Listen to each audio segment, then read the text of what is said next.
1 জানুয়ারিকে বর্ষবরণ আমি এরকম করে থাকি। 16 সাল থেকে দিয়ে আসছি। 2025 সাল 2025টি ডুব সবাইকার বার্তায় যায় যে এরকম ডুবের মাধ্যমে আসুক, সুইমিংটা করুক। সুইমিংটা করলে স্বাস্থ্যের পক্ষে ভালো, রোগ জ্বালা হাসপাতালে নেই, এটাই বার্তা দিচ্ছি।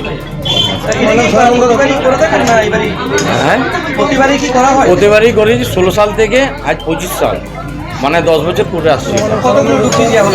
এটা 2025কে ডুব এটা লালগঞ্জ সাউদা মায়ের ঘাটে।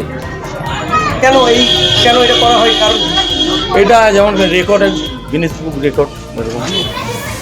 কোথাও কি আবেদন বা কোথাও কি করা হয়েছে? হ্যাঁ, অনলাইনে করেছিলাম, আবার করা হবে।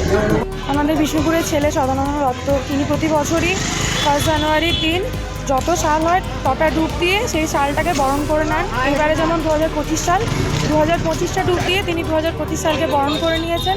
এবং প্রতি বছরই আমরা এখানে আসি, গ্যাদার হই এবং সবাই মিলে তাকে উৎসাহ দিই, হাততালি দিই। এইভাবেই বিষ্ণুপুরের নাম তিনি উজ্জ্বল করুন। দেখলাম প্রচুর ভিড় রয়েছে।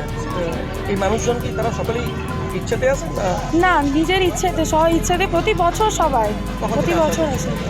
11টা সাড়ে 11টার সময় সবাই আসে, তারপর উনি আসে, তারপর এসে এরম ডুব দিয়ে বর্ষবরণ করেন। কতক্ষণ চলে কাটতে? কতক্ষণ চলে বলতে 1 ঘন্টা। 1 ঘন্টার মধ্যে তারও কম সময় লাগে। তার মধ্যে হার্ডলি 30-40 মিনিট সময় লাগে, তার মধ্যেই তিনি সব ডুব কমপ্লিট করে নেন। দেখতে এসেছিলেন? হ্যাঁ, দেখতে এসেছিলাম।